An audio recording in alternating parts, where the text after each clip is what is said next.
எங்கட மண், எங்கட கொட்டில், எங்கட நாங்கள் வாழ்ந்த இடம். இப்போ நீங்கள் ஆக்கிரமிச்சு எங்களை ஊர் ஊராக கலைக்கிறீங்க. நாங்கள் போகிற இடம் எல்லாம் எங்கட உடைமைகள், உரிமைகள், பிள்ளைகளை, புருஷன்மார எல்லாரையும் கொடுத்து வெறும் மக்களாக இப்போ திருப்பி வந்து இந்த மண்ணில் நிற்கிறோம். என்னை பொறுத்த மட்டும் நான் அப்படித்தான் வந்து நிற்கிறேன்.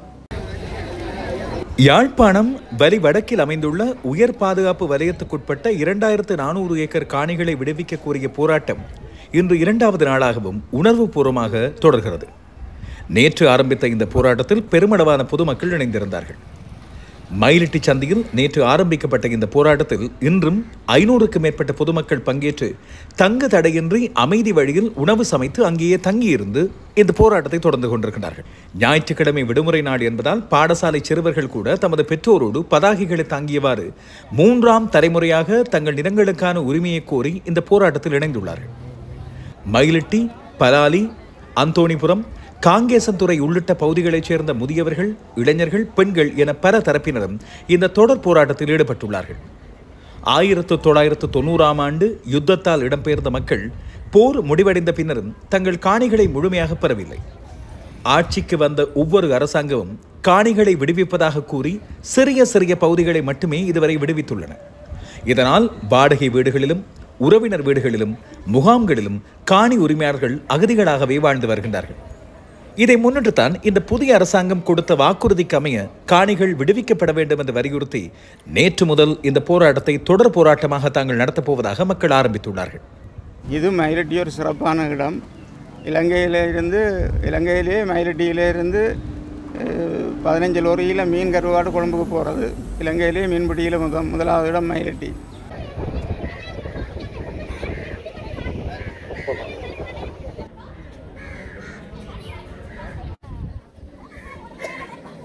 இந்த காணிகள் எங்களோட பாட்டன், பூட்டி, கொப்பாட்டன் வாங்கி எங்களுக்கு தந்த காணிகள். நாங்கள் வாழ்ந்து கொண்டிருக்கிறோம். எங்களுக்கு தெரியாத வருஷத்துலேருந்து வாழ்ந்து கொண்டிருக்கிறோம். நீங்கள் இப்போ எங்களோட மண்ணை வந்து ஆக்கிரமித்து கொண்டிருக்கிறீங்கள். எங்களுக்கு இருக்கிற இடம் இல்லை. நாங்கள் ஊராக ஒவ்வொரு இடமாக போயிருக்கிறோம். முதல் செய்து வச்சது தான் இன்றைக்கு விடுறீங்க. ஆனால் நீங்கள் இந்த அரசாங்கம் பொறுப்பேற்று இன்னுமே எங்களுக்கு இருக்க நிலம் இன்னுமே மக்களுக்கு சொந்தமாக ஒன்றுமே விட இல்லை. 2 பிறப்பு காணியையும் ஒரு வீட்டையும் 10 லட்சம் ரூபா காசையும் கொடுத்துட்டு இதோட உங்களோட காணியனி விடுபடாது என்ற மாதிரி விட்டு கேட்குறதுக்கு எங்களுக்கு உரிமை இல்லாத அளவுக்கு எங்களோட மக்களை கொண்டு போய் குடியமர்த்தினோம். 2 பிறப்பு காணிகள் ஒரு வீட்டு திட்டத்தை கொடுத்தோம். அந்த பலாலியில் உள்ள காணி இல்லாத ஆட்களுக்கு காணி கொடுக்குறோம்ன்ற ஒரு வசனத்தை பாவித்து எங்களோட மக்களை பலவந்தமாக சில விஷயங்களை செய்விக்கணும். நாங்கள் எத்தனையோ எல்லாத்தையும் இழந்து இந்த மண்ணை விட்டு நாங்கள் வேறு இடத்துக்கு போய் எங்களோட பிள்ளை குட்டிகளை இழந்து, எங்களோட கணவன் மேலே இழந்து, எங்களோட சொத்துக்களை இழந்து இன்றைக்கும் தனி மரமாக வந்து நிற்கிறோம். எங்களோட மண்ணை விடுங்கோ. நாங்கள் சும்மா மண்ணில் விழுந்து படுப்போம். எங்களோட மண்ணை விடுங்கோ. காணி விடுவிப்புக்கு ஆளுநரையாட்ட கச்சேரியில் அதுக்குரிய எல்லா இடங்களுக்கும் கடிதங்கள் கொடுத்துருக்குன்னு பதிலே வேற இல்லை. சர்வதேச விமான நிலையம் என்ற போர்வையில் காணியை அபகரிக்கிறதுக்கு முயற்சிக்கணும். அண்டையில் இருந்து எங்களுக்கு கடலில் வளையம் போடல, கழுத்தில் வளையம் போட்டோம் எல்லாரும். என்ன இன்றைக்கும் அந்த வளையம் எங்களோட காலத்தால் எடுபடை இல்லைன்னு சொல்லுவோம். ஆனால் இந்த ஜனாதிபதி அன்ருகுமார் திசாநாயக்க மீது மக்களுக்கு எவ்வளவு பெரிய நம்பிக்கை இருக்கிறதோ அது பல இடங்களில் மிகப்பெரும் ஏமாற்றத்தையும் கொடுத்து கொண்டிருக்கிறது என்பது அடுத்து வருகின்ற செய்திகளில் நான் சொல்ல போகின்ற விடயம். இப்போதைய ஜனாதிபதி அவர்களை நம்பி நாங்கள் இந்த காணிகள் விடுவிப்பார் என்று சொல்லி எதிர்பார்த்திருந்த நாங்கள் இதுவரையில் இந்த பகுதியில் இந்த காணியும் விடுபட இல்லை. நாங்கள் தவக்க மாதிரி நடுவ கத்துறா எங்களோட தொழில் என்ன ஒன்றும் பிடிஞ்ச மாதிரி தெரிய இல்லை. ஆனால் புதிய அரசாங்கத்துக்கும் வரைக இதையும் கிடந்தது. இப்போ எங்கேயோ குரங்கு திண்டுடுது போலோட. யாழ்ப்பாணத்தில் இன்று மிகப்பெரும் போராட்டம் ஒன்று இது இனிமேலும் தொடர் போராட்டமாக இடம்பெறும் என்று அறிவித்திருக்கிறார்கள். இந்த போராட்டம் வலிகாமம் வடக்கில் உள்ள 2400 ஏக்கர் காணிகளை விடுவிக்க கோரி நடத்தப்படுகின்ற போராட்டம். இன்றைய நாளில் மீண்டும் இந்த போராட்டம் ஆரம்பிக்கப்பட்டிருந்தது. தொடர் போராட்டம் ஒன்று இன்று ஆரம்பிக்கப்படும் என்று மக்கள் அறிவித்திருக்கிறார். இது இந்த புதிய அரசாங்கத்தின் மீது நம்பிக்கை வைத்து தாங்கள் காத்திருந்ததாகவும் இதுவரை அந்த நடவடிக்கைகள் எடுக்கப்படாத பட்சத்தில் இன்று மயிலிட்டி சந்தியிலே இந்த போராட்டத்தை தாங்கள் முன்னெடுப்பதாகவும் அவர்கள் அறிவித்திருக்கிறார்கள். இதிலே 2-3 முக்கியமான விடயங்கள் சொல்லப்பட்டன. ஒன்று, இது ராணுவத்தின் கட்டுப்பாட்டில் கடந்த 30 வருடங்களுக்கு மேலாக இருந்து வருகின்ற காணிகளை விடுவிக்க கோரிய மக்களது உரிமை போராட்டம். தையிட்டி போலத்தான் மயிலிட்டியும் அவ்வாறுதான் நாங்கள் தனியாக தையிட்டியை மற்றும் அவதானிக்கிறோம். அண்மை காலமாக தையிட்டி பற்றி கேட்டவுடனே பல பேருக்கு இது இந்த விகாரை கட்ட முதலே நீங்கள் பிரச்சனை கிளப்பி இருக்க வேண்டியதானே என்று சொல்வார்கள். இந்த 30 ஆண்டு பிரச்சனை எப்படி? இதெல்லாம் இராணுவ கட்டுப்பாட்டுக்குள் இருந்த இடங்கள். மைத்திரிபால சிறிசேன நல்லாட்சி கால அரசாங்கம் வந்தவுடன் செய்த நல்ல விஷயங்களில் ஒன்று பல காணிகள் விடுவிக்கப்பட்டன. மயிலிட்டி துறைமுகம் உட்பட பல இடங்கள் விடுவிக்கப்பட்டன. ஆனால் பெயருக்கு ஒரு சில இடங்கள் விடுவிக்கப்பட்ட பிறகு ஏனைய இடங்கள் தொடர்ச்சியாக விடுவிக்கப்படவில்லை. ரணில் விக்ரமசிங்கவின் காலத்திலே மக்களின் விவசாய நிலங்கள், குடியிருப்பு நிலங்கள் போன்ற இடங்கள் சில விடுவிக்கப்பட்டன. ஆனால் இன்னும் முழுமையாக விடுவிக்கப்படவில்லை என்பதே மக்களது போராட்டம். மக்களின் விவசாய நிலங்கள், குடியிருப்பு நிலங்கள் மற்றும் தொழில் நிலையங்கள் உள்ளிட்ட பல்வேறு காணிகள் யுத்தங்கள் காரணமாக கடந்த 30 வருடங்களுக்கு மேலாக உயர் பாதுகாப்பு வலயமாக இருந்து வருகிறது. ஆனால் யுத்த நிறைவுக்கு பிறகு ஆட்சிக்கு வந்த ஒவ்வொரு ஆட்சியாளர்களும் மக்கள் காணிகளை படிப்படியாக சிறு சிறு துண்டுகளாக விடுவித்திருக்கின்றார்கள். முழுமையாக இன்னும் விடுவிக்கப்படவில்லை என்பதே இந்த மக்களது குற்றச்சாட்டு. இந்த விடுவிக்கப்பட்ட காணிகளில் மக்கள் சுயமாக தங்களது வாழ்வாதாரத்தை முன்னெடுக்க முடியாத நிலை இருப்பதாகவும் அவர்கள் குறிப்பிடுகிறார்கள். காரணம், இந்த 2400 ஏக்கர் காணிகளை முழுமையாக விடுவிப்பதே தங்களுடைய வாழ்வியலை தொடர்ச்சியாக கொண்டு செல்லக்கூடியதாக இருக்கும். சிறு சிறு துண்டுகளாக தொடர்பில்லாமல் விடுவிக்கப்பட்ட காணிகளால் தங்களுக்கு எந்த பலனும் இல்லை என்று சொல்கிறார்கள். இதிலே ஜனாதிபதி அனுர எங்கே வருகிறார் என்று சொன்னால், இப்போது இந்த அரசாங்கம் காணிகளை விடுவிப்பதாக, பாதையை விடுவிப்பதாக காட்டுகின்ற செய்திகள் எல்லாம் முன்னைய அரசாங்கத்தினால் முடிவெடுக்கப்பட்ட விடயங்கள். அதன் தொடர்ச்சியை தான் இவர்கள் செய்கின்றார்கள் தவிர இவர்கள் புதிதாக இதையும் செய்யவில்லை என்று இந்த போராட்டத்திலே கலந்து கொண்ட மக்களில் பல பேர் தங்களுடைய கருத்துக்களை தெரிவித்திருந்தார்கள். அந்த மக்கள் தெரிவித்த ஒரு சில கருத்துக்களை உங்களுக்கு இப்பொழுது தருகிறேன்.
படம் எடுக்க இறக்கி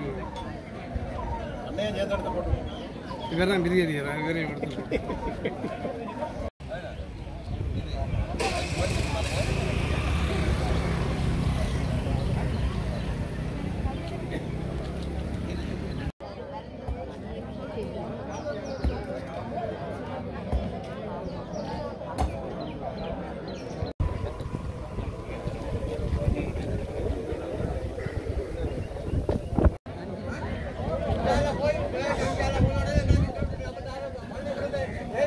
குடியரசாங்க தலைவர் அலோசியஸ் இந்த மயிலிட்டி மக்கள், மயிலிட்டி மீள்குடியேறாத மக்கள், மீள்குடியேறக்கூடிய மக்கள் அவைகள் எல்லாருமா சேர்ந்து தான் இந்த போராட்டத்தை நடத்துகிறோம்.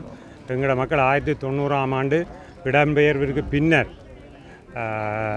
பகுதியாக சில இடங்கள் விடுபட்டு மிகுதியாக இன்னும் கிட்டத்தட்ட 3000 ஏக்கர் இன்னும் இராணுவ வசம், முப்படையினர் வசம் இருக்கிறது. அந்த முப்படையினர் வைத்திருக்கிற காணிகள் முழுக்கவே எங்களுடைய மக்களுக்கு சொந்தமான தனியார் காணியாக, அரச காணி என்ற பதத்துக்கு இல்லை.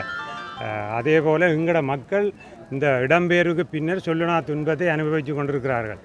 அவர்கள் பாட வீடுகளிலும் வெளியிடங்களிலும் அகதிகளாக இன்னும் ஆசையோடு இந்த மண்ணுக்கு வாரத்துக்கு ஆர்வமாக இருக்கிறார்கள். அடுத்த இந்த பாவனையில் உள்ள இராணுவத்தின் பாவனையில் உள்ள காணிகள் அவையல் பாவிக்கலை. காடாவும் தங்கட சில தொழில் மூலமாக செய்கிற நடவடிக்கைகள் செய்து கொண்டிருக்கணும். விமானப்படை கண்ட எடுக்கப்பட்ட காணிகளை 700 ஏக்கரில் தோட்டம் செய்யணும். அதே போல் வெளியில் தோட்டம் செய்யணும். என்ன சுற்றுலா விடுதிகள் மாதிரி நடத்தி கொண்டிருக்கணும். அதெல்லாம் வந்து எங்களோட பொதுமக்களுக்குரிய காணி. ஆகவே அந்த காணிகள் எல்லாத்தையும் எங்களோட சனத்துக்கு எங்களுடைய ஆக்களுக்கு மக்களுக்கு முள்குடியேறாமல் இருக்கிற கிட்டத்தட்ட 3500 குடும்பம் இன்னும் இருக்குது முள்குடியேறதுக்கு. இந்த வெளிவடக்கில் 5 ஜிஎஸ்சி விசன், அதாவது 246, 48, 51, 52, 53, 55, 56 இவ்வளவு பிரதேசம் பலாலி, மயிலிட்டி, வசாவளான் பகுதிகளை சேர்ந்த ஆக்கள். அவ்வளவு மக்களும் இன்னும் குடியேறாமல் இருக்கிறார்கள். இவைகளுக்கு வந்து தற்காலிகமாக சில இடத்துல வீடுகளை கொடுத்து அவைகளை ஓரங்கட்ட பாக்கினம் அரசாங்கத்தின் அதிகாரிமார் அவைகள் அதால் அதில் ஒரு குடும்பத்துக்கு கொடுத்துட்டு அதில் 4 குடும்பம் இருக்கல ஒரு காலம் 2 பிறப்பு காணியையும் ஒரு வீட்டையும் 10 லட்சம் ரூபா காசையும் கொடுத்துட்டு இதோட உங்களோட காணியனி விடுபடாது என்ற மாதிரி விட்டு கேட்குறதுக்கு எங்களுக்கு உரிமை இல்லாத அளவுக்கு எங்களோட மக்களை கொண்டு போய் குடியமர்த்தினோம். 2 பிறப்பு காணிக்குள்ள ஒரு வீட்டு திட்டத்தை கொடுத்தோம். அந்த பலாலியில் உள்ள காணி இல்லாத ஆக்களுக்கு காணி கொடுக்குறோம்ன்ற ஒரு வசனத்தை பாவித்து எங்களோட மக்களை பலவந்தமாக சில விஷயங்களை செய்விக்கணும். இப்போ காணி இல்லாத ஆக்களுக்கு 2 பிறப்பு காணியை தாரம் வீடு தாரம்ன்றோம். எங்களோட மக்கள் போய் குடியேறணும். ஆனால் அவைகளுக்கு தொழில் செய்கிறதுக்கு இடம் இல்லை, தொழில் வசதியில் ஒன்றும் இல்லை. 2 பிறப்பு காணியை கொடுத்து வீட்டு திட்டத்தை குடிக்கணும். அவியல் பள்ளிக்கூடத்துக்கு போகிறதுக்கு வசதி இல்லை. இப்போ இந்த கலமால் பள்ளிக்கூடம் வந்து 90ஆம் ஆண்டுக்கு முன்னுக்கு 1200 மாணவர்கள் படித்தவை கோயில் வரைக்கும். இப்போ 300 பிள்ளைகள்லாம் அந்த படிக்குது. அதாவது அந்த பள்ளிக்கூடம் வந்து ஒரு இராணுவ முகாமுக்குள்ளே இருக்கிற மாதிரி தான் இருக்குது. ஒரு வேலிக்குள்ள ஒரு சின்ன ஒரு பாதையால் போய் அதிலே அந்த பிள்ளைகள் வரவு குறைவுக்கு காரணம் என்னென்னா அந்த மக்கள் இந்த அயலில் குடியேறையில் இன்னும் அயல் விட இல்லை. ஆகவே அப்படியான இடங்கள் விடுவிக்க வேணும். விடுவிச்சா தான் அந்த பள்ளிக்கூடத்துக்கு மாணவர்கள் வருவார்கள், படிப்பார்கள். அதே மாதிரி இங்கே 5 ஆலயங்கள், பிரதான பெரிய ஆலயங்கள், இந்த 2 கிறிஸ்தவ ஆலயம், 3 இந்து ஆலயம், இதுகள் எல்லாம் தரமட்டமாக்கப்பட்டிருக்கு. அந்த அப்படியான பொது இடங்கள் மற்ற கைத்தொழிற்சாலைகள் இதுகளெல்லாம் இன்னும் இந்த இதுக்குள்ளே இருக்குது. சும்மா சில வெளியிடங்களில் வெளியாக்களுக்கு கைத்தொழில் மையங்களை கொடுக்குறதாலே எங்களோட மக்கள் பயன்பெற போகிறது இல்லை. இங்கே செய்தால் இங்கே ஆக்களை அதில் தாங்களே ஆக்களை வச்சு தாங்களே செய்து அவைகளுக்கு இப்போ தொழில் இல்லாமல் இருக்கிற ஆக்களுக்கு தொழிலை கொடுக்கக்கூடிய அளவு இருக்குது. அப்போ இதுகள் எல்லாத்தையும் மழுங்கடிச்சு சில அரசியல் காரணங்களை காட்டி இப்போ நாங்கள் நிற்கிற நிலம் கூட 2013ஆம் ஆண்டு வர்த்தகமானியில் பிரசுரிக்கப்பட்டிருக்கு. இது வளம் அரச காணியாக்கப்படும். அந்த அரச வர்த்தகமானியின்படி இந்த காணி அரச காணி ரெண்டு தான் சொல்லப்படுது. ஆனால் பகுதி அளவில் விட்டாச்சு, 3000 ஏக்கர் மட்டும் விட்டாச்சு. 6300 ஏக்கர் அந்த வர்த்தகமானியில் செட் பண்ணப்பட்டிருக்கு. அதெல்லாம் உண்மையாக அந்த வர்த்தகமானி ரத்து செய்யப்பட்டால் தான் நாங்கள் இந்த காணிக்கு உரிமையாளர். எங்கள்கிட்ட உறுதி இருக்கலாம், ஆனால் எங்களுக்கு உரிமை இல்லை. அரச காணிகளாக நாங்கள் இருக்கிறோம். அதுதான் உண்மையான தாற்பயம். வர்த்தகமானியில் இந்த வர்த்தகமானியும் ரத்து செய்யப்பட வேண்டும் முக்கியமாக. மற்ற இந்த 2400 ஏக்கர் காணியில் 400 ஏக்கர் காணி தான் அரசாங்கத்துக்கு சொந்தமான காணி. 1948ஆம் ஆண்டு விமான நிலையத்துக்கு எடுத்த காணி. மிகுதி அவ்வளவும் தனியார் காணி. அது அரசாங்கம் எடுக்கிறதுக்கு ஆயுதப்படுத்தினா அதுக்கு எங்களுடைய ஆக்களுக்கு விருப்பம் இல்லை. அவைகள் விட என்ன சர்வதேச விமான நிலையம் என்ற போர்வையில் காணியை அபகரிக்கிறதுக்கு முயற்சிக்கணும். அதால் எந்த பிரயோசனமும் இல்லை எங்களோட மக்களுக்கு. ஒரு நாளைக்கு 2 பிளேனில் 35 பேர் வந்துடுறாங்கிறதுல எந்த பிரயோசனமும் இல்லை. சர்வதேச விமான நிலையம் எல்லா இடத்துலையும் இப்போ நீங்கள் பயன்படுத்தணும், மக்களும் பயன்படணும்னா அதை சரியான முறையில் பயன்படுத்தணும். இது அது இல்லை. பயன்படுத்துகிற அளவுக்கு அரசாங்கத்தில் காசு இல்லையோ அல்லது வெளிநாட்டின் வற்புறுத்தலால் வச்சிருக்கணுமோ எங்களுக்கு தெரியாது. அதே மாதிரி எங்களோட காணிகள் வந்து 2400 ஏக்கர் காணியும் தனியார் காணி. அவ்வளவு காணியும் 3 ஜிஎஸ்சி விஜனுக்குள்ளே 251 46 பகுதி அளவில் விடுபட்டிருக்கு. 248 55 முழுமையாக விடுவிக்கப்படையில். இதுவளவு நீங்கள் பார்க்கலாம். இந்த இதில் இருந்து பார்க்கலாம். நீங்கள் என்ன மாதிரி இருக்குன்னு நீங்களே கண்கூட பாருங்கள். முழுக்க காடாத அப்போ அப்படி. மற்றது இதில் வந்து விவசாயம் செய்த இடம். இந்த விவசாயத்தை நம்பி எத்தனையோ இருந்தவை. அதே நேரம் ஒரு நாளைக்கு 5 அல்லது 6 லொரியில் மரக்கறிகள் மட்டும் மரக்கறி பல வகைகள் மட்டும் கொழும்புக்கு ஒவ்வொரு நாளும். அதே மாதிரி இந்த பலாலி இந்த மயிலட்டி மீன்பிடி துறைமுகம், இது மீன்பிடி துறைமுகமாக 72ஆம் ஆண்டு கட்டப்பட்டது. இப்போ ஏதோ எல்லாம் செய்து வெளிநாட்டுக்காரன் காசு கூட இப்போ என்ன வெளியாக்கள் எல்லாம் வரையணும். அதால் எங்களுக்கு பாதிப்பில், வெளியாக்கள் வாரதால் எங்களுக்கு பாதிப்பில். எங்களுடைய ஆக்களை எங்கள் இடத்துல குடியேற விடுங்க. குடியேற விட்டால் இந்த காவலுக்குள்ளே இருக்கிற இந்தியன் ரோலரும் இருக்காது, ஒரு இதுவும் இருக்காது, எல்லாம் எங்களுடைய ஆக்கள் வரி வேணும். தாங்கள் இந்த இதில் கொமாண்டோ அவங்கள கட்டுப்பட்டுருக்கு பாருங்கள். 7 ஏக்கர் காணி கிட்டவர் 225 குடும்பத்துக்குரிய காணி. அவ்வளோ பேரும் வெளியில் முகாமிலான்னு இருக்கணும். நன்றி. போராட்டம் தொடரும். இப்போ காணி விடுவிப்பு மட்டும் வேறு வேறு இடங்களில் வேறு வேறு பகுதியில் நாங்கள் செய்வோம். பகுதியாக விட்டாலும் சரி, இந்த பகுதியாக சில இடம் விடுபட்டிருக்கு. அது விவசாயம் செய்யலாம், வேலி அடைக்கலாம், தோட்டம் செய்யலாம். அப்படியான இதில் முழுமையாக நீங்கள் எங்கள்கிட்ட காணியில் விடுங்க. அதில் சனம் வந்து இருக்கையிலே அப்படின்னா நீங்கள் அதுக்கு முழுமையாக எங்கள்கிட்ட காணி விடலாம். ஒரு போராட்டத்தையும் ஏற்பாடு இது எப்போவோ செய்ய வேண்டி வழிகிட்டாது. ஆனால் எங்களோட விடுவினா எங்களோட புது அரசாங்கம் ஒவ்வொரு அரசாங்கத்தையும் நம்பி நாங்கள் இப்போ நடத்துறையில் நிற்கிறோம் இவ்வளோ ஜனம். அப்போ அதை இப்போ இது ஒரு அடையாளமாக நாங்கள் இதை செய்கிறோம். அதன் மூலம் அதுக்கு சரியான பதில் எங்களுக்கு கிடைக்காட்டிங்க இந்த தொடர் போராட்டமாக நடக்கும். அவையல் பகுதி அளவில் விடுவினோம், பகுதியாக விடுவோம்.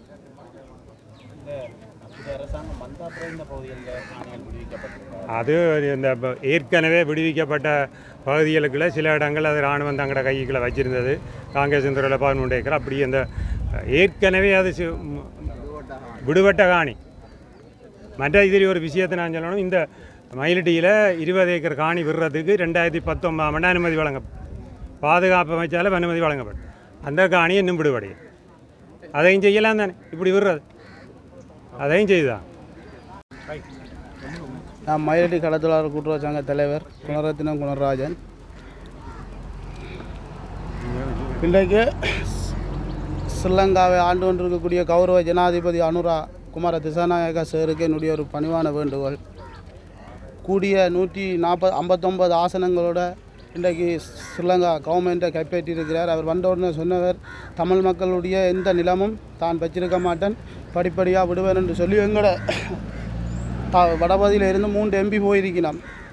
அந்த சந்தர்ப்பத்தில் நாங்கள் 1990ஆம் ஆண்டு இடம்பெயர்ந்து வடமராட்சியில் எங்களோட மக்கள் மீனவ சமுதாயம் வாழ்ந்தோன்றிருக்கோம். ஆனால் அந்த மத்தியில் எங்களோட மக்கள் அங்கே சரியான துன்பப்பட்டு கொண்டிருக்கிறோம். என்ன காரணம்னா ஒரு இடத்துலையும் உங்களோட ஊர்வல் விட்டாச்சு, நீங்கள் போங்கன்னு சொல்லி எங்களோட மக்களுக்கு அங்கே சரியான துன்புறுத்தல் நடந்து கொண்டிருக்கு. அதால் எங்களோட மக்கள் காணி இல்லாமல் வேறு வாடகை வீடுகளையும் தனியார் வீடுகளையும் இருந்து சரியான துன்பப்பட்டு கொண்டிருக்கிறார்கள். அந்த சந்தர்ப்பத்தில் நாங்கள் இன்றைய கேட்டுக்கொள்கிறது என்னென்னு சொன்னால், இன்றைய ஜனாதிபதி கௌரவ ஜனாதிபதி அவர்களுக்கு நீங்கள் வந்து இன்றைக்கு எங்களுடைய 251 US பிரிவு 248 255 இதில் 251 சந்தியில் ஒரு கொஞ்சம் இடம் விட்டுட்டு அங்கால விட இல்லை, தனியாக ஒரு இராணுவ கொமாண்டோ வங்களான்னு சொல்லி அதை பயப்படுறோம். அதில் 225 குடும்பங்கள் வாழ்கிற குடும்பத்தின் காணி இருக்குது. ஆனால் நீங்கள் தனியாக ஒரு ஆள் அந்த காணியை பாய்ச்சி கொண்டு அந்த காணியை கூடி நீங்கள் விட இல்லை, கட்டமாக ஒன்றையும் விட இல்லை. என்ன காரணம்னா, நீங்கள் முதல் செய்து வச்சது தான் இன்றைக்கு விடுறீங்க. ஆனால் நீங்கள் இந்த அரசாங்கம் பொறுப்பேற்று இன்னுமே எங்களுக்கு இருக்க நிலம் இன்னுமே மக்களுக்கு சொந்தமாக ஒன்றுமே விட இல்லை.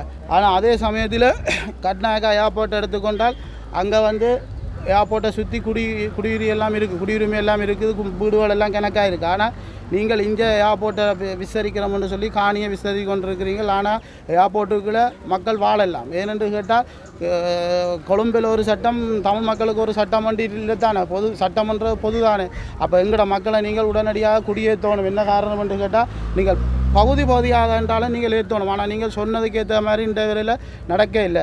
அதே சமயத்தில் நான் கேட்டுக்கொள்கிறது என்னென்று கேட்டால், எங்களுடைய மக்களை முதல் மீனவர் சமுதாயம் கடற்கரை சைட்டை விட்டு அடுத்த கட்டம் இந்த விவசாய மக்கள் இந்த காணிகள் கட்டமாக நீங்கள் விடும். ஆனால் நீங்கள் இதுவரை இன்றைக்கு ஒன்றுமே கட்டமாக விட இல்லை. நாங்கள் துன்பத்துக்கு மேலே துன்பப்பட்டு கொண்டிருக்கிறோம். இன்றைக்கு இந்த காவருக்குள்ள கூடி இந்த ரோலர் மாதிரி வள்ளங்கள் இதுகளெல்லாம் நின்று எங்களோட மக்கள் சரியாக துன்பப்படுகிறார். அதை நான் கேட்டுக்கொள்கிறேன். கௌரவ ஜனாதிபதி அவர்களே, நீங்கள் எங்களுக்கு சரியான ஒரு பதிலை சொல்லணும் எங்களோட மக்களுக்கு கேட்டுக்கொண்டு என்னுடைய ஒரே முடிவு. அப்படி இன்னும் எங்களுக்கு தெரியல. ஆனால் அரச தரப்பில் சொல்லி நம்ம என்னென்னு சொன்னால் ஒரு குழுவை நியமிச்சிருக்கிறோம். அந்த குழு ஆராய்ஞ்சு தேவையான காணிகளை எடுத்து போட்டு தேவையான காணிகளை மக்களுக்கு கொடுப்பேன்னு சொல்லி ஒரு குழு ஒன்று அமைச்சால் தெரிவு செய்யப்பட்டன்னு சொல்லி ஒரு அறிவித்தல் ஒன்று வருது. ஆனால் அது எவ்வளோத்துக்கு சாத்தியப்படும் என்று சொல்லி எங்களுக்கு தெரியல. அதே நேரம் நான் அந்த கௌரவ ஜனாதிபதி அவரை கேட்குறேன் என்றால், உங்களுக்கு வடபகுதியிலிருந்து 3 ஆசன மக்கள் போயிருக்கணும், 3 MP போயிருக்கணும். நீங்கள் அதுக்கு மதிப்பளித்தாது உங்களோட இந்த மக்கள் உங்களை நம்பினதுக்காக மதிப்பளித்தாது இந்த எங்களுடைய காணிகளை எங்களுக்கு தரும்படி கௌரவ ஜனாதிபதியையும் இன்றைய பிரதமரையும் நாங்கள் பணிவாக கேட்டுக்கொள்கிறோம். நான் வீராதி செல்ல கருமலை கதைக்கிறேன். அனைவருக்கும் வணக்கம். இப்போதைய ஜனாதிபதி அவர்களை நம்பி நாங்கள் இந்த காணிகள் விடுவிப்பார் என்று சொல்லி எதிர்பார்த்திருந்த நாங்கள் இதுவரையில் இந்த பகுதியில் இந்த காணியும் விடுபடையில்லை. 1990ஆம் ஆண்டு வெளிக்கிட்டு தொண்டமனாறு, வெள்ளோட்டுத்துறை, பெரத்துறை, குடத்தனை, நாகர்கோயிலாண்டு மயிலட்டின் அரைவாசி மக்கள் அங்கான் இருக்கிறார்கள். இன்னும் 35 வருஷம் ஆகிவிட்டது. அவர்கள் உறவுகள வீட்டிலேயும் தெரிஞ்சவர்கள் வீட்டிலேயும் இருக்கிறார்கள். மிகவும் துன்பப்படுகிறார்கள். ஆனபடியாக எங்கள்கிட்ட காணிகளை எங்கள்கிட்ட மக்கள்கிட்ட ஒப்படைக்க வேணும் என்று கேட்டுக்கொள்கிறோம். மற்ற இதில் அண்மையில் ஒரு கொமாண்டோ பங்களா இருக்குது. ஒரு வருஷத்தில் கூடி ஒரு பெரியவர் வந்து அங்கே தங்குற இல்லை, சும்மா தான் இருக்குது. அதில் நூற்றுக்கணக்கான குடும்பங்கள் தங்குற காணி அதை வச்சு கொண்டிருக்கிறார்கள். அதேமாதிரி ஒரு சில இடங்களில் முகாம் இருக்குது, மற்ற எல்லாம் வெறுங்காணியாகவே இருக்குது. அப்போ அந்த காணிகளெல்லாம் விட்டு தரோம்னு சொல்லி இதுவரையில் விட்டு தருகணும் இல்லை. இந்த காணிகளை விரைவாக விட்டு தரணும்னு கேட்டுக்கொள்கிறோம். இந்த போராட்டம் தனியாக காணி விடுவிப்புக்கான போராட்டம். யார் காய்ச்சாலும் அந்த காணியை பற்றி வலியுறுத்தி கதையுங்கோ. நன்றி, வணக்கம். இது மயிலட்டி ஒரு சிறப்பான இடம். இலங்கையிலே மயிலட்டியிலேருந்து 15 லோரியில் மீன் கருவாடு கொழும்புக்கு போகிறது. இலங்கையிலே மீன்பிடியில் முதலாவது இடம் மயிலட்டி. இங்கே உள்ள வீடுகளுக்கு சுத்தவரை வேலி தகரமண்டில் இல்லை, எல்லாம் சுத்த மதல். அப்படி இருந்த நாங்கள் இப்போ 2017 வரைகளில் இந்த 251 பிரிவில் 800 வரையான வீடு இருந்தது. இங்கே 2 வீடு தான் இராணுவம் இருந்தது, மற்றதெல்லாம் நிலத்துக்குள்ளே புதைக்கப்பட்டிருந்தது. அப்போ ஒரு நிலத்திலாம் வந்திருந்து இப்போ நாங்கள் ஓரளவுக்கு கொஞ்சம் இதாக கொண்டு வந்திருக்கிறோம். இதுவரையில் அந்த போராட்டம் நாங்கள் வெளிக்கிடாமல் இருந்திருந்தால் இது ஒரு இனி இல்லைண்டு வளர்ச்சியான இடமாக இருந்திருக்கும். அப்படி ஒரு வருவாய் கூடின இடம். இப்போ வருவாய்களுக்கும் சரியான ஒழுங்கு இல்லாமல் இருக்கிறோம். காணி விடுவிப்புக்கு ஆளுநரையாட்ட கச்சேரியில் அதுக்குரிய எல்லா இடங்களுக்கும் கடிதங்கள் கொடுத்துருக்கணும், பதிலே வரையில்லை. அப்போ விடுதினமோ விடமானமோன்ற சந்தேகத்தில் நாங்கள் இப்போ இந்த போராட்டத்தை விடுவிக்கிறதுக்காண்டி தொடங்கியிருக்கிறோம்.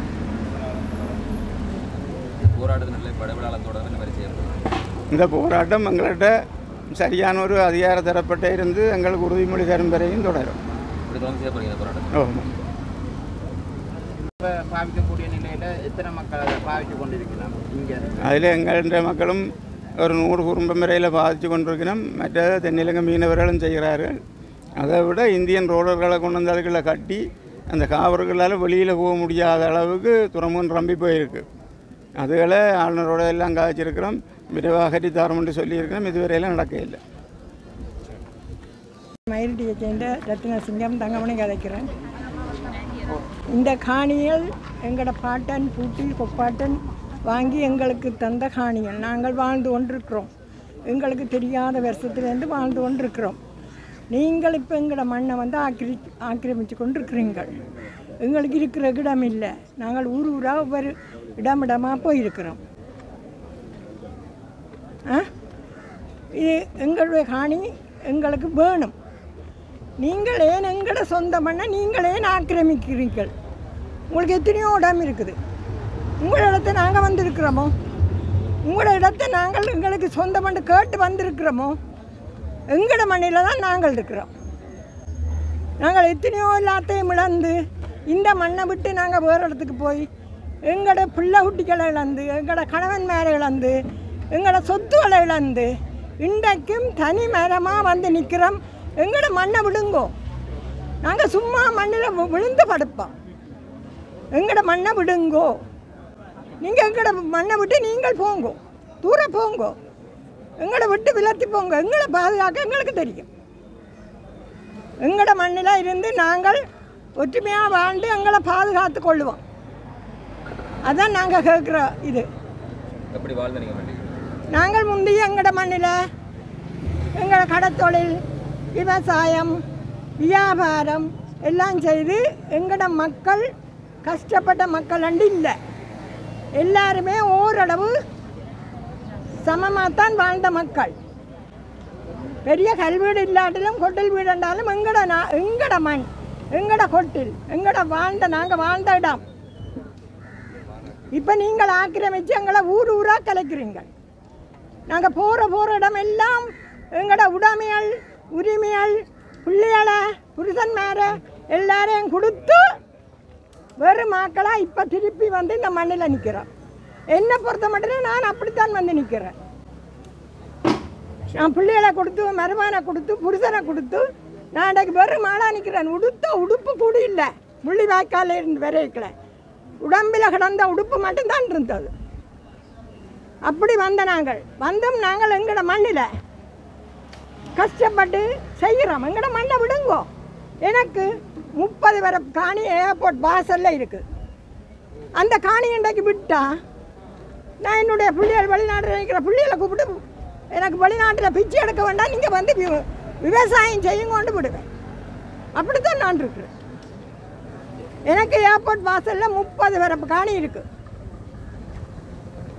புதிய அரசு நம்பிக்கையோட சொன்னதானே காணிகள் விடுவிக்கப்படும். புதிய அரசு வரைக்கும் சொன்னதானே காணிகள் விடுவிக்கப்படும். இப்போ எத்தனை மாசமா விட்டுட்டீங்க? எத்தனை மாசமா விடுறீங்க? எத்தனை மாசமா நீங்க விட்டு கொண்டிருக்கிறீங்கள்? என்னென்றால் நாங்கள் தவக்க மாதிரி நடுவ கத்துறான் எங்களோட தொழில். என்ன ஒன்றும் விடிஞ்ச மாதிரி தெரியல.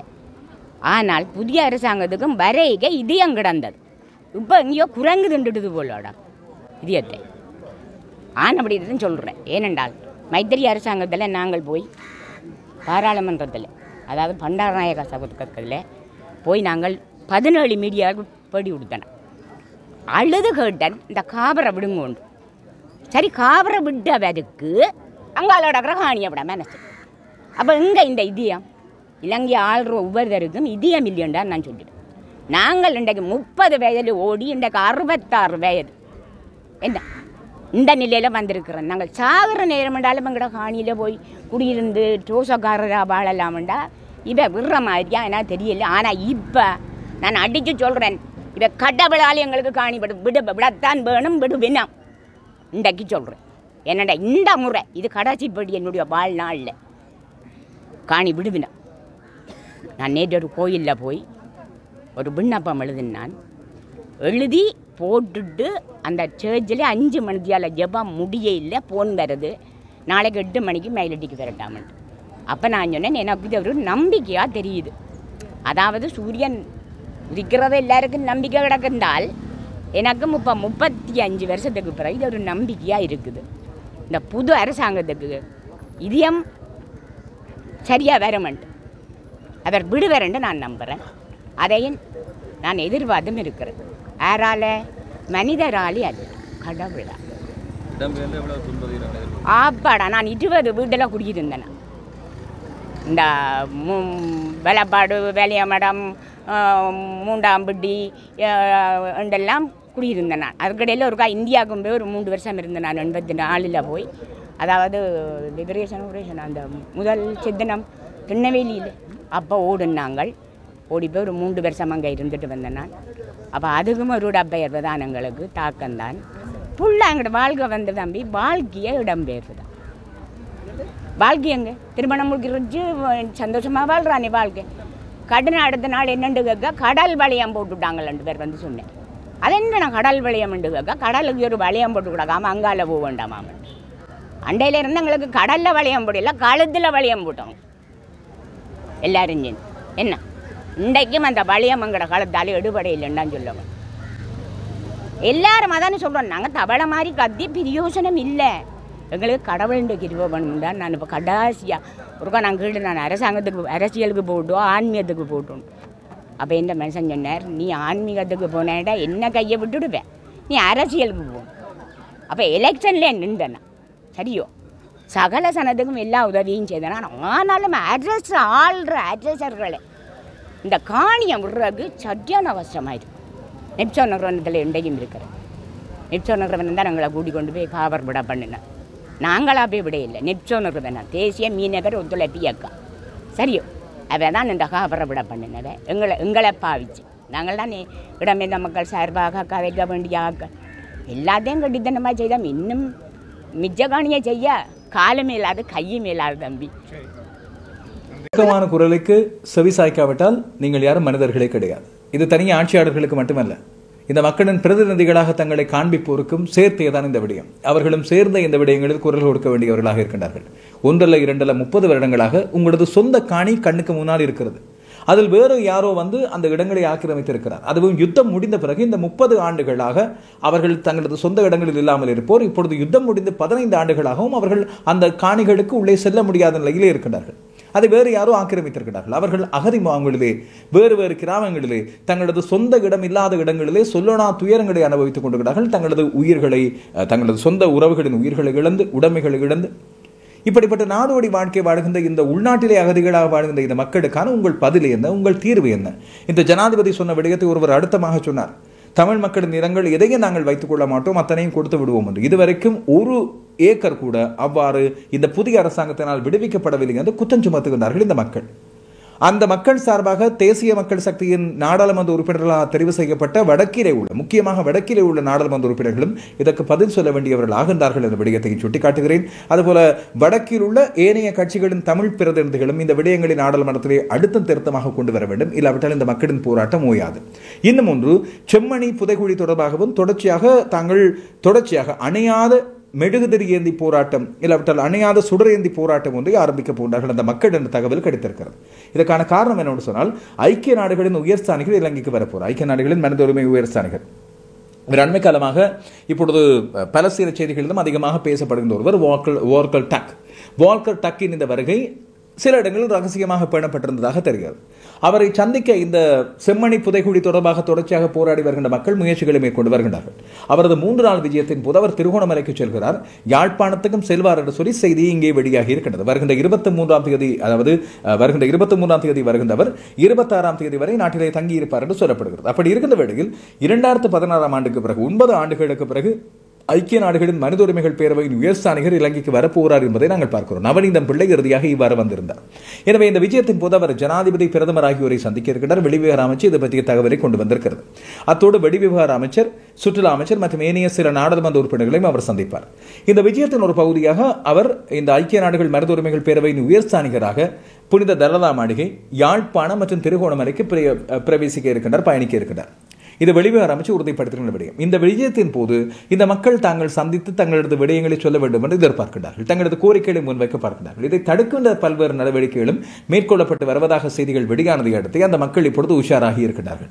எனவே அவர்களுக்கு நீதி கிடைக்க வேண்டும். வேறு எந்த வசதியும் அவர்களுக்கு தேவையில்லை. அவர்கள் எல்லாம் வெளிநாடுகளில் அசைலம் கேட்டோ இல்லாவிட்டால் தங்களுக்கான வசதிகளை கேட்டோ அவர்கள் போராடவில்லை. தங்களுக்கான நீதி கிடைக்க வேண்டும் என்று நினைக்கின்றார்கள். எனவே இந்த விடயங்களுக்கு சகல ஏற்பாடுகளையும் முடியுமானவர்கள் செய்து கொடுக்க வேண்டும் என்பதை நாங்கள் வலியுறுத்துகின்ற ஒரு விடயமாக இருக்கிறது.